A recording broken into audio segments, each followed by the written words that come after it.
Okay, we will see the board memory and performance. One of the most common measures of a processor performance is its throughput. Throughput means output, bandwidth.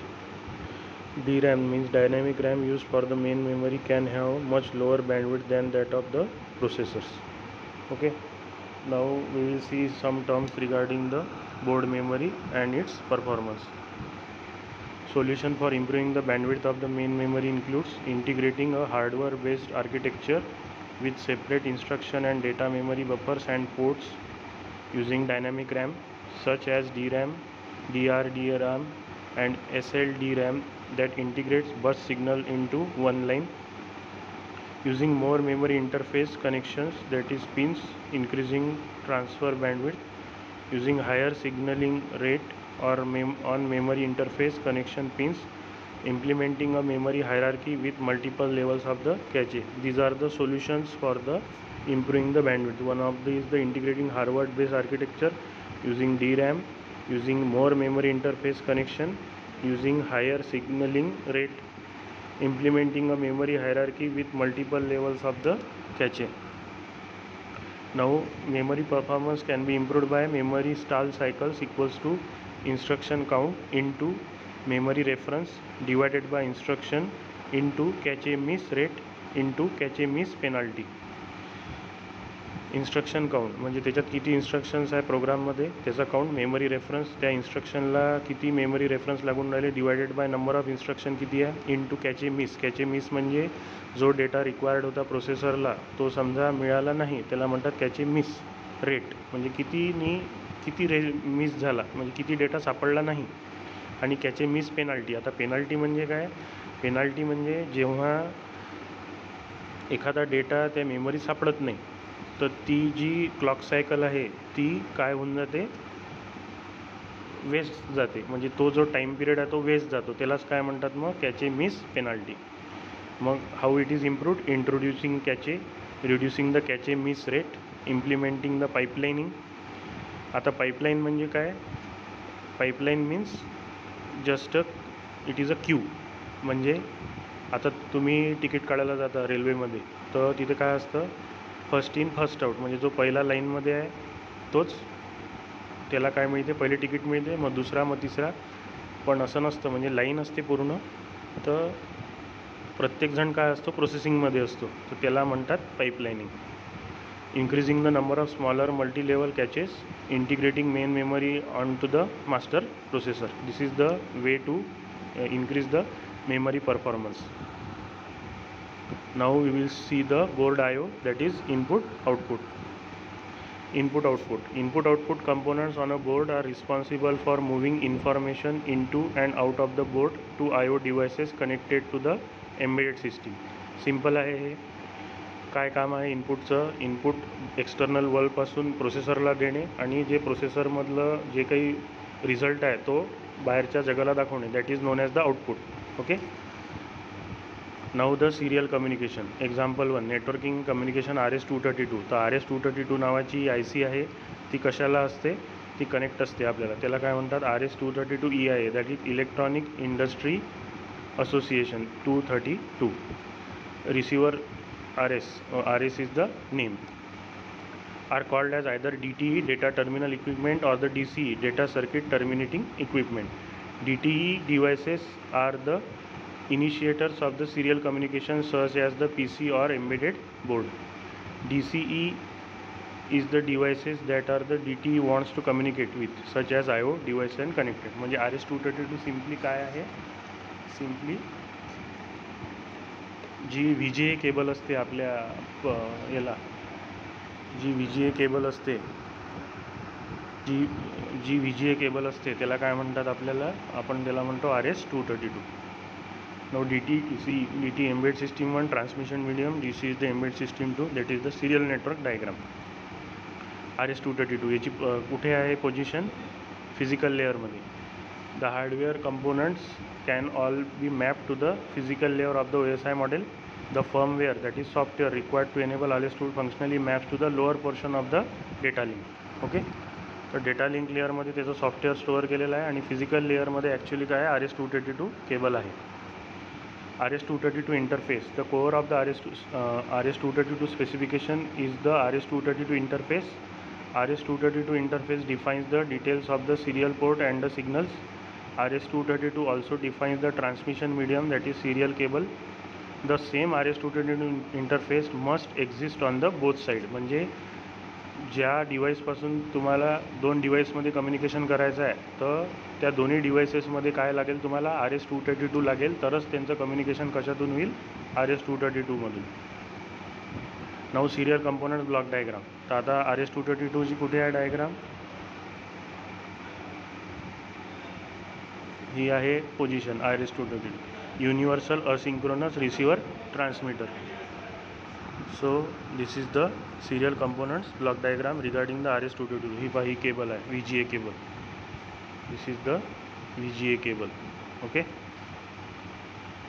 Different EIA 232 standards. The number of signals and their definitions differs among the different EIA 232 standards. The parent RS-232 standards defines a total of 25 signals along with the connector called DB25 connector.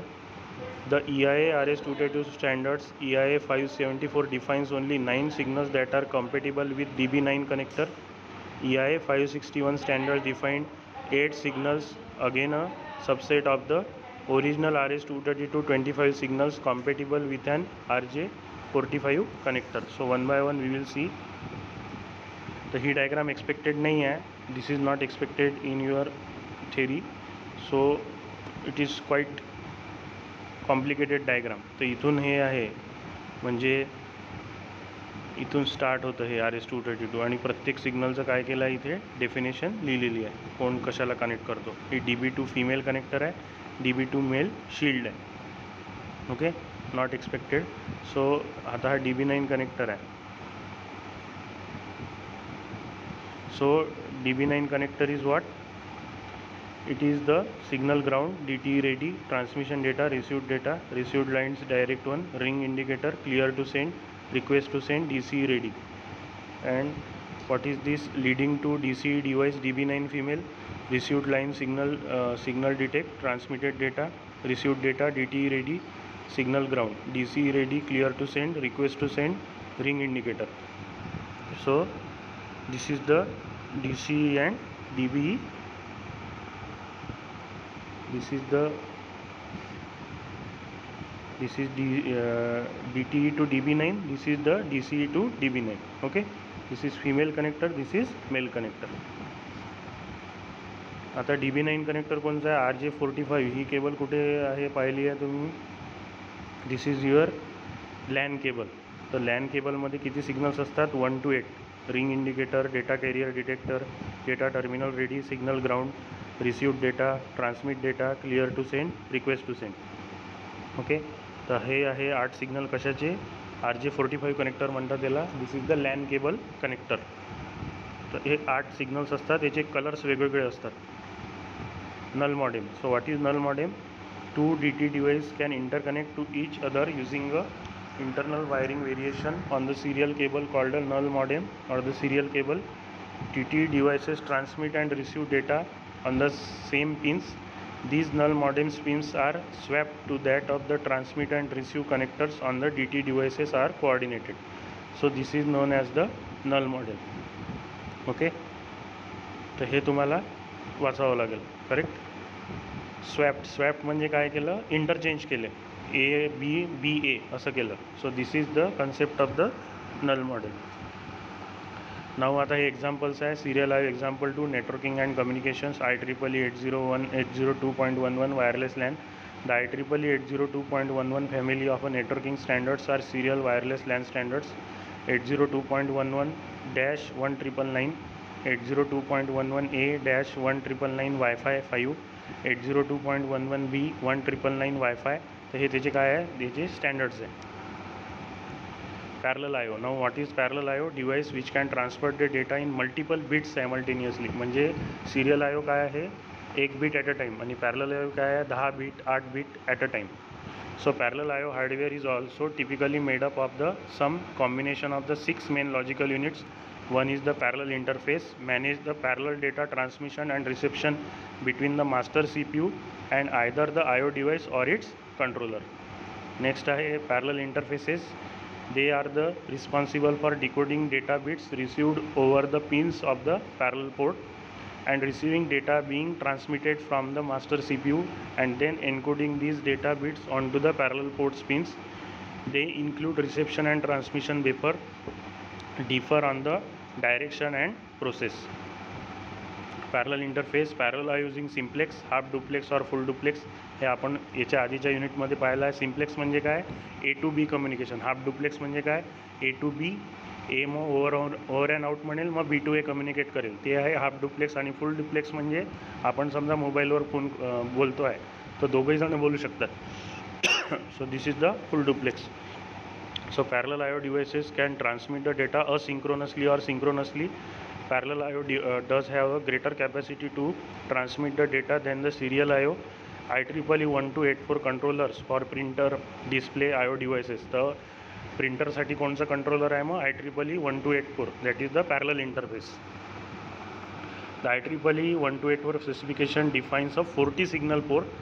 Data and control signals are multiplexed to minimize the master processor pin count. 8 data signals, data 8:1, that is D0 to D7. IEEE 1284 control signals include PDIR, which is used for the bidirectional models and defines the direction of the external data receiver. PIO, which is the control of the firmware. Loopback,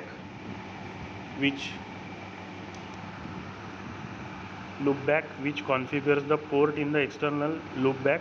Strobe, that is acknowledgement, not acknowledgement, BZ and PE. Okay, तर हे आता त्याचे हे signals include केले आहे कशाला, IEEE 1284 मध्ये. Parallel example 3, parallel output and graphics IO. There are the typically 3 logical components of IO graphics on an embedded board. त्याच्यात काय आहे मग, geometric engine, rendering engine, raster and display engine. तर geometric engine काय आहे मग, graphical design engines. Geometric engine, rendering engine, display engine, input IO devices, output IO devices. This is the graphical design example, display pipeline, embedded system. तर ही त्याची block diagram आहे. Geometric engine, which is responsible for defining what an object is. This includes implementing color models and object physical geometry, material and lighting properties and so on. म्हणजे हे geometric engine कशात connected आहे, आपल्याकडे digital camera असतो किंवा फोनमध्ये पण camera असतो, तर त्या फोनमधला जो कॅमेरा आहे किंवा डिजिटल कॅमेरा आहे त्याच्यात हे काय असतं, this is the geometric engine specification that includes in the digital camera. Rendering engine, what is rendering engine? Rendering engine is which is responsible for capturing the description of the objects. This includes providing functionality in the support of the geometric transformation, projections, drawing, mapping, shading, illumination, again and so on. म्हणजे rendering engine पण काय आहे, it is a part of the your camera. And last is the raster and display engine, which is responsible for physically displaying the object. म्हणजे जे आपल्याला picture दिसतो actually, तर ते कोणाचं काम आहे, या रास्टर अँड डिस्प्ले इंजिनचा. आता इंजिन म्हणजे आपल्या गाडीचं इंजिन नाही आहे, इंजिन म्हणजे काय आहे, सेट ऑफ सॉफ्टवेअर आहे. नाही तर तुम्ही म्हणाल गाडीचं इंजिन नाही आहे. It is the set of software, set of programs that are doing some specific task for the camera. Okay, it is in the engine that the output IO hardware comes in to play. Display engine of the soft copy graphics. आता ही this is the one diagram. तर CRT LCD हे the output devices आहे, parallel port, video controller, memory, frame buffer, parallel display interface controller or the integrated master CPU, that is the display engine. Display engine of the hard copy graphics example. What is display engine? Parallel display interface controller or the integrated master CPU, parallel interface, printer controller, parallel port, display pipeline, printer, scanner and so on. ह्या diagram तुम्ही काढून पहा, नोट्समध्ये पण ह्या diagram मी दिलेले आहे. सगळ्या डायग्राम एका PDF मध्ये पूर्ण आहे, ती PDF व्यवस्थित तुम्ही वाचा. पॅरलल अँड सिरियल आहे example 4, networking and communication Ethernet, which is primary based on IEEE 802.3 family of the standards. Ethernet is implemented almost entirely in the hardware. किंवा इंटरनेट कनेक्शनशिवाय इथरनेट येणार नाही. म्हणजे without Ethernet internet is not possible. तर त्याच्यासाठी प्रत्येक embedded सिस्टीममध्ये काय दिलं आहे, इथरनेट दिलेलं आहे. इथरनेटची पोझिशन तुम्हाला माहीत आहे, फिजिकल आणि डेटा लिंक लेअरमध्ये आहे. Some of the most common ethernet hardware components MAU, MDI, PMA, AUI, PLS. आता हे सगळे पाहिजे आपल्याला याचे लॉंग फॉर्म. तर ही इथरनेट कंपोनंटची काय आहे, ब्लॉक डायग्राम आहे. ती आहे इथरनेट. आणि किती स्पीड मिळते याच्यात, 1 Mbps पासून 10 Mbps पर्यंत. Ethernet devices are connected to a network via ethernet cable. आता केबल कोणची आहे, एक the coaxial cable, twisted pair, हे पाहिलं आहे आपण पहिल्या युनिटमध्ये. Fibre optic cable. The medium dependent interface, पहा आता MDIचा long form, medium dependent interface is the network port on the board into which the Ethernet cables plugs. 10-base-T cable has the RJ45 jack as the MDI. MDI means medium dependent interface. Ethernet, a transceiver is the physical device that receives and transmits the data bits. In this case, it is the medium attachment unit. MAU म्हणजे काय आहे, medium attachment unit. Physical medium attachment, that is PMA. It is the PMA which contains the functions for the transmission, reception, and depending on the transceiver, collision detection, collision recovery, and skew alignment. Collision detection, clock recovery, and skew alignment. Skew म्हणजे delay. Collision detection म्हणजे दोन data packets असतील, ते collide झाले एकाच वायरवर, त्याला काय म्हणतात, ते डिटेक्ट झाले म्हणून कोलिजन डिटेक्शन. क्लॉक रिकव्हरी म्हणजे जो लॉस क्लॉक आहे, लॉस क्लॉक म्हणजे जो टाईम स्लॉट वाया गेला तो काय करायचा आहे, रिकवर करायचा आहे. PMA serialize or bits down into a bit stream. Attachment unit interface AUI, which carries the encoded signals between an MAU and the Ethernet interface in a preprocessor. Physical layer signaling, that is PLS. The Ethernet interface can exist on a master or the slave processor. Physical layer signaling PLS component monitors the transmission medium and provides the carrier sense signal to a media access controller, that is MAC of the component. Now interfacing the IO component, this we will see in the next lecture. Okay, so we will stop here.